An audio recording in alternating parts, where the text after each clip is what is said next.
What are fertilizers?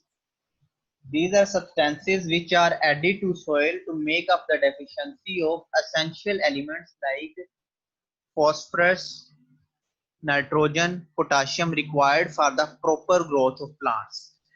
इधर एक word है मेक अप। मेकअप का क्या मीनिंग होता है? कमी दूर करना, ठीक है। यानी जो एसेंशियल एलिमेंट्स हैं उनकी कमी को दूर करते हैं फर्टिलाइजर्स। अब एसेंशियल एलिमेंट्स कौन कौन से हैं ये आपने इस तरह याद रखना है। एनपीके, यानी जमीन को सबसे ज्यादा कौन से एलिमेंट्स चाहिए होते हैं?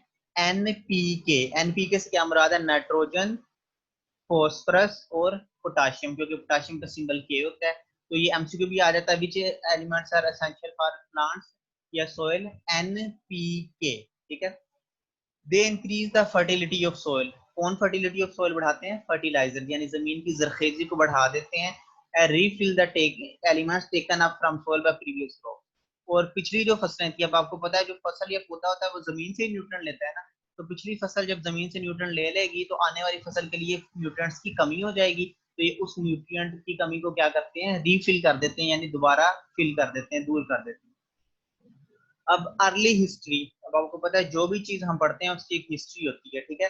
आप इस क्लास में मौजूद हो, आप सबकी भी एक डिफरेंट हिस्ट्री है, डिफरेंट स्कूलों से आए हो, ठीक है, डिफरेंट सिटीज से आए हो, डिफरेंट लैंग्वेजेस से, डिफरेंट कल्चर से आए हो।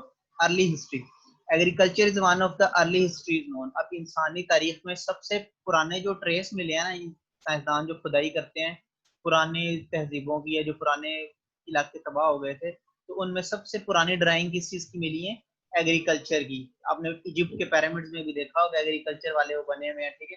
तो एग्रीकल्चर की तस्दीक सबसे पहली हुई है हिस्ट्री में, यानी सबसे पुराना काम है जो इंसानों को जिसकी आसार मिले हैं।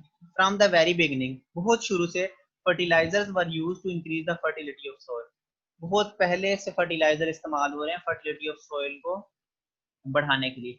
Chinese use manure since 50,000 BC, ठीक है। अब ये बीसी क्या है?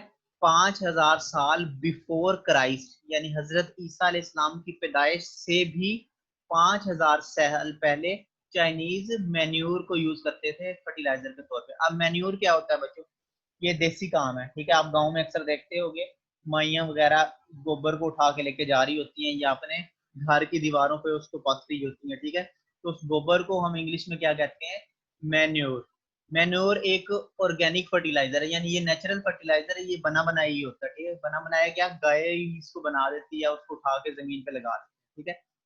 अब ये नेचुरल है यानी ऑर्गेनिक है। Manure is an organic material.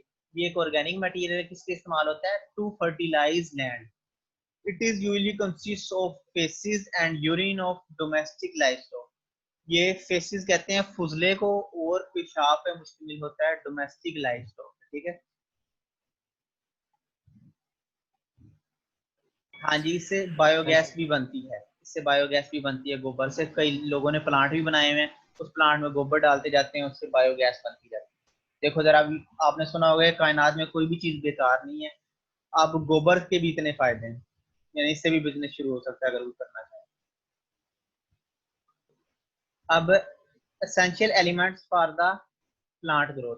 पहले हमने पढ़ा एसेंशियल एलिमेंट्स कौन से हैं स्टूडेंट्स? एनपीके, हमेशा याद रखना, यानी इनकी कमी प्लांट को ज्यादा खराब करती है। मेन फर्टिलाइजर्स की टाइप ये भी होंगी। कौन एसेंशियल न्यूट्रिएंट्स हैं? एनपीके, नाइट्रोजन, फास्फोरस और potassium. Essential elements for plant growth. अब एसेंशियल एलिमेंट्स कौन कौन से हैं प्लांट ग्रोथ के लिए? दो टाइप्स हैं बच्चों, एक है माइक्रो न्यूट्रिएंट्स, दूसरे हैं मैक्रो। माइक्रो आपको पता है वो चीज होती है जो स्मॉल क्वांटिटी में होती है। तो फिजिक्स में आप पढ़ते हो माइक्रो की पावर को कहते हैं 10⁻⁻⁶ को कहते हैं माइक्रो। यानी जो इधर माइक्रो से मुराद है जो बहुत कम क्वांटिटी में चाहिए उसको कहते हैं माइक्रो, और जो ज्यादा क्वांटिटी में चाहिए उसको कहते हैं मैक्रो। अब माइक्रो ट्रेस का मतलब भी होता है बहुत कम, ठीक है। Nutrients required in very small amount for growth plants are called micronutrient. जो बहुत कम क्वांटिटी में चाहिए होते हैं ना प्लांट की ग्रोथ के लिए, उनको कहते हैं माइक्रो न्यूट्रिएंट्स। वो कौन से हैं? Boron, copper, iron, manganese, zinc, molybdenum और क्लोरीन। ये बहुत कम क्वांटिटी में चाहिए होते हैं, और जब कम क्वांटिटी में चाहिए होते हैं इससे मुराद है उनकी ज्यादा क्वांटिटी क्या है? डेंजरस हो जाती है। इसकी रिक्वायरमेंट क्या है? अब ये भी एमसीक्यू आ जाता है, क्या रिक्वायरमेंट है माइक्रो न्यूट्रिएंट्स की? 6 ग्राम से 200 ग्राम पर एकड़। ठीक है, जिन जो बच्चों की जमीनें वगैरह हैं या जिनका काश्तकारी से लिंक है तो वो इस बात को समझते होंगे। माइक्रो न्यूट्रिएंट्स की 1 एकड़ में कितने लगाना होता है? 6 ग्राम से 200 ग्राम तक लगाना होता है। ठीक है, अब माइक्रो मैक्रो न्यूट्रिएंट्स की तरफ चलते हैं। मैक्रो वर्ड से पता लग रहा है इसका वर्ड भारी है, तो ये लार्ज अमाउंट ऑफ में चाहिए। इसमें कौन सा है? वो 3 आ गए पहले, एनपीके आ गया, आगे फिर calcium, magnesium, sulphur, carbon, hydrogen, oxygen. ठीक है, ज्यादा इंपॉर्टेंस वाले कौन से हैं जो हमने डेफिनेशन में पढ़े हैं? एनपीके प्राइम इंपॉर्टेंस के हैं, जबकि सल्फर, मैग्नीशियम और कैल्शियम सेकेंडरी इंपॉर्टेंस है। अब इसमें यूनिट का फर्क रखना है, कई बच्चे यूनिट मिक्स कर देते हैं और एमसीक्यू गलत हो जाता है। मैक्रो न्यूट्रिएंट चाहिए 5 किलोग्राम से 200 किलोग्राम पर एकड़, जबकि माइक्रो चाहिए 6 ग्राम से 200 ग्राम पर एकड़। एक तो ग्राम का फर्क है और दूसरा 5 और 6 का फर्क है। इसमें ग्राम है कम वाले में और किलोग्राम वाला माइक्रो है, यानी किलोग्राम बड़ा यूनिट होता है, तो ये ज्यादा है।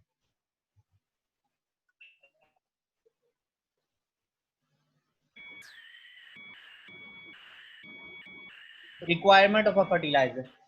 अब फर्टिलाइजर के लिए क्या रिक्वायरमेंट होनी चाहिए, यानी कौन सा फर्टिलाइजर अच्छा होता है? ठीक है, all compounds of given element cannot be used as a fertilizer। तमाम कंपाउंड एक गिवन एलिमेंट के फर्टिलाइजर के तौर पर नहीं यूज हो सकते।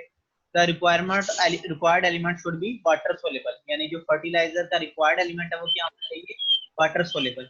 अब वाटर सोलेबल क्यों होना चाहिए बच्चों? क्योंकि जब उसको पानी देंगे तो वो पानी में हल हो जाए, वो पानी फिर जमीन में एब्जॉर्ब हो जाए। जब पानी में हल होगा तभी पौधा उसको आसानी से ले सकेगा ना, तो इस वजह से फर्टिलाइजर की क्या रिक्वायरमेंट है? वाटर सोलेबल होना चाहिए ताकि प्लांट उसको आसानी से टेकअप कर सके, ले सके। मजीद ये कंपाउंड जमीन में भी स्टेबल होना चाहिए और स्टोरेज वाली जगह पे भी स्टेबल होना चाहिए। कैसे मतलब? अगर जो गट्टू है उसमें जो फर्टिलाइजर है वो स्टेबल ही नहीं है, वो तो बुखारात बन के उड़ जाएगा या गट्टू के साथ रिएक्ट कर जाएगा वो। ठीक है, इस वजह से उसको स्टेबल होना चाहिए, यानी अपनी हालत बरकरार रखनी चाहिए। ठीक है, it should not be deliquescent. ठीक है, यानी इसको लिक्विड में कन्वर्ट नहीं होना चाहिए। It should not it should not harden to stony mass, यानी जो स्टोनी मैस है, यानी इसको पत्थर वाली फॉर्म में कन्वर्ट नहीं होना चाहिए। स्टोनी मैस से मुराद है पत्थर वाली फॉर्म में कन्वर्ट नहीं होना चाहिए। ऐसा कब नहीं होगा? जब वो स्टेबल होगा। अगर अनस्टेबल होगा फिर जाहिर है वो अपनी हालत चेंज कर लेगा। It should be cheap. अब जो मेन चीज है, हम मार्केट में जब भी जाते हैं तो हम कौन सी चीज लेने की कोशिश करते हैं? अपने बजट के मुताबिक हम चीप चीज लेने की कोशिश करते हैं, यानी सस्ती हो जाए। ठीक है, तो ये क्या होना चाहिए? सस्ता होना चाहिए।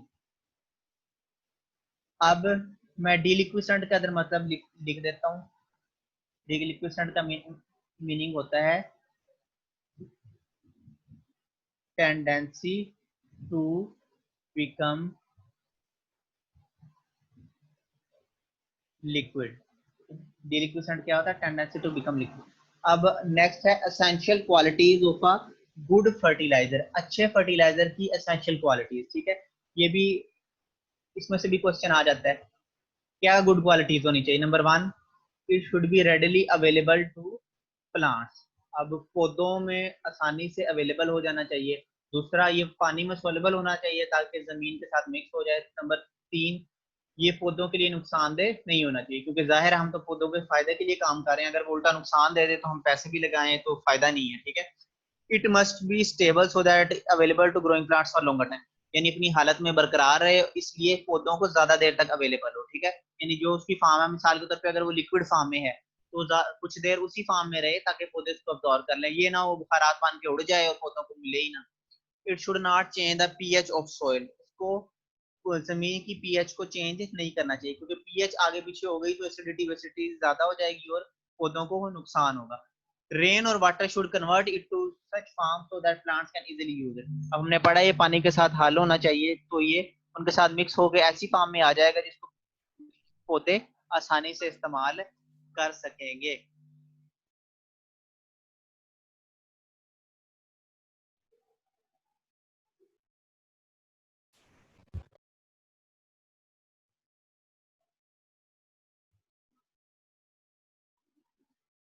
हाँ जी बच्चों, सब लेक्चर्स मौजूद हैं यूट्यूब पे। ठीक है, अब से आप लोगों ने रेगुलर रहना है। ठीक है, क्योंकि उसमें आप सवाल जवाब नहीं कर सकते, इधर आप सवाल जवाब भी कर सकते हो और ज्यादा एक प्रॉपर आपकी अटेंडेंस भी होती है। वो इसलिए है कि ताकि आपने कुछ चीज बाद में समझनी हो। ठीक है,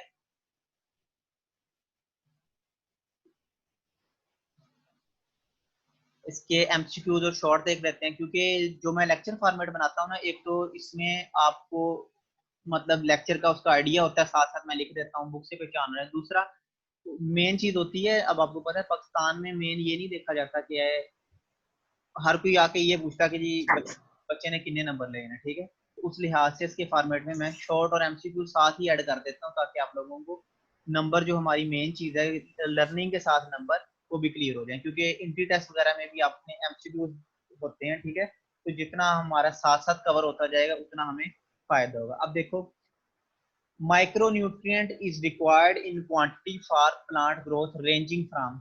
हाँ जी बच्चों, आप बताओ साथ साथ, ताकि एक एक बच्चा बोलता जाए बारी बारी। पहले वाले का क्या आंसर है, उसका आंसर बोलो। Ranging from. Sir B option. हाँ जी, उस ऑप्शन का 6 से 200 ग्राम। आंसर बोलना है शाबाश, ठीक है, क्योंकि ऑप्शन तो 6 से 200 ग्राम। 6 से 200 ग्राम, ये है micronutrient. Next MCQ, which 3 elements are needed for plant growth. कौन से 3 एलिमेंट्स नीडेड है plant growth? Nitrogen, potassium nitrogen, और फास्फोरस और फास्फोरस। पोटेशियम। हाँ, एनपीके, यानी लेक्चर के साथ साथ आपको जितना याद हो जाए फायदा है। एनपीके, नाइट्रोजन, फास्फोरस और पोटेशियम, ठीक है। उसके बाद macronutrient are required in quantities ranging from dash. Macronutrient की क्या क्वांटिटी है? 5 से 200 किलोग्राम। 5 to 200 पर केजी यानी पर कि एस। किलोग्राम है, इसकी ज्यादा वैल्यू है। उसके बाद ये वाला भी हमने पढ़ना है, अमोनियम नाइट्रेट वाला, ठीक है। बाद फास्फोरस वाला भी पढ़ना है, ये वाला हमने पढ़ लिया। The natural fertilizer is called dash. इन चारों में नेचुरल फर्टिलाइजर कौन सा है? हाँ जी शाबाश, मैन्योर यानी गोबर वगैरह या फुजला, ये नेचुरल फर्टिलाइजर है, ठीक है। उसके बाद विच वन इज माइक्रोन्यूट्रिएंट, ये हमने माइक्रोन्यूट्रिएंट में पढ़ा है, बोरोन। बोरॉन। बोरोन माइक्रोन्यूट्रिएंट है, ठीक है। और कौन सा माइक्रोन्यूट्रिएंट नहीं है? मैग्नीशियम, क्योंकि ये क्या है, ये मैक्रो। मैग्नीशियम। दोबारा मैक्रोन्यूट्रिएंट सरगोदा बोर्ड में आया हुआ है 2010 में। मैक्रोन्यूट्रिएंट्स की कितनी क्वांटिटी चाहिए होती है पर एकड़ में? 500 से 200, 5 से 200 ग्राम 5 से किलोग्राम। 200 किलोग्राम तक, ठीक है। एक किलोग्राम में कितने ग्राम होते हैं? 1000। ठीक है, 1000। 1 किलोग्राम में कितने ग्राम होते हैं? 1000 ग्राम। ये इधर लिख भी देते हैं, ताकि जिन बच्चों के यूनिट कमजोर हैं उनको पता लग जाए। 1 kilogram is equal to 1000 gram. KG कर देते हैं, ये 1 kilogram is equal to 1000 gram. अब ये हमने एमसीक्यूज पढ़े हैं, अब हम शॉर्ट की तरफ आते हैं, ठीक है। अब देखो वैसे ही, व्हाट आर फर्टिलाइजर, यानी फर्टिलाइजर की तारीफ लिख देनी है। उसके बाद फर्टिलाइजर्स की तारीफ लिखने के बाद उसका वाई दे आर नीडेड। अब आपको पता है कोई भी चीज इंसान किस लिए इस्तेमाल करता है, जब उसका कोई ना कोई यूज हो। आप लोग पढ़ रहे हो तो इसका क्या यूज है? आज डिग्री ले रहे हो, ठीक है, क्योंकि पढ़ाई के लिए, इल्म के लिए पढ़ा लिखा आजकल हर किसी को बंदा पसंद होता है, ठीक है। दूसरा अपने रोजगार के लिए, मुआश के लिए, यानी कोई फायदा है तो कोई काम करता है ना हर बंदा। तो इसीलिए what are fertiliser, why they are, किस लिए इस्तेमाल होते हैं, ठीक है। फर्टिलाइजर की डेफिनेशन हो गई, मेकअप द डेफिशिएंसी, यानी कमी को दूर करते हैं नाइट्रोजन, फास्फोरस और पोटेशियम की, और प्रॉपर ग्रोथ ऑफ प्लांट्स के। अब दे increase the fertility of soil, ये इसका फायदा है, जमीन की जरखेजी को बढ़ाते हैं, और जो पिछली फसलों ने न्यूट्रिएंट अब्सॉर्ब कर लिए तो उसको रीफिल कर देते हैं, ठीक है। उसके बाद व्हाट इज मैन्योर। मैन्योर क्या है? मैन्योर एक ऑर्गेनिक मटेरियल है जिसको जमीन को फर्टिलाइज करने के लिए इस्तेमाल किया जाता है। ये किस पे मुश्तमिल है? फुजले पे मुश्तमिल है और यूरिन पे। फेसिस कहते हैं बड़े पेशाब को, और यूरिन कहते हैं छोटे पेशाब को। डोमेस्टिक लाइफ स्टॉक कौन सा होता है? डोमेस्टिक लाइफ स्टॉक वो होता है जो हमारे फायदे के जानवर हैं, जैसे गायें वगैरह होती हैं, ठीक है, भैंसें होती हैं, बकरियां होती हैं, भेड़ें होती हैं, ठीक है, ये होता है लाइफ स्टॉक। चाइनीज ने इसको इस्तेमाल किया था 5000 साल बिफोर क्राइस्ट के। इसको बहुत शुरू से इस्तेमाल किया जाता रहा है फर्टिलिटी ऑफ सॉइल को बढ़ाने के। उसके बाद what are nutrients and macronutrients for plant. अब माइक्रोन्यूट्रिएंट की आपने पहले हेडिंग देनी है, ठीक है। नीड्स अगर कई बच्चे ना इसको छाप देंगे पैराग्राफ की फॉर्म में, तो चेकर हो सकता है उनका आधा एक नंबर काट लें। पहले प्रॉपर इसकी हेडिंग दी माइक्रोन्यूट्रिएंट की, इसकी तारीफ लिखी, इसकी तारीफ लिखी, फिर इसकी रिक्वायरमेंट की हेडिंग दे दो, यानी इससे भी अच्छा कर लो कॉलेज केमिस्ट्री वालों से भी। रिक्वायरमेंट की हेडिंग दे के कितना कर दिया है? 6 ग्राम से 200 ग्राम। फिर उसकी एग्जांपल की हेडिंग दे दी है, इसमें कौन कौन से आए हैं। फिर इसी तरह मैक्रोन्यूट्रिएंट और इसकी हेडिंग्स बना के आंसर लिख दिया, तो ये इसका आंसर हो जाएगा। लास्ट क्वेश्चन ये बड़ा इंपॉर्टेंट है, ये आता है ये भी आते हैं उनके साथ साथ। Right important qualities of a good fertiliser. अब अगर शॉर्ट क्वेश्चन में आए ना और वो कह दे important qualities of a good fertilizer, तो आपने 4 लिख देनी है, तो आराम से आपको 2 नंबर मिल जाएंगे। अगर वो खुद बता दे कि इतनी लिखनी है फिर उतनी ही लिखनी है, मगर अगर वो वैसे कह दे किस तरह सवाल आ जाए शॉर्ट क्वेश्चन में, तो आपने कोई भी 4 इसकी प्रॉपर्टीज लिख देनी, मगर हो किताब वाली, ये ना कि कोई बच्चा अपने से बनाना शुरू कर दे। ठीक है।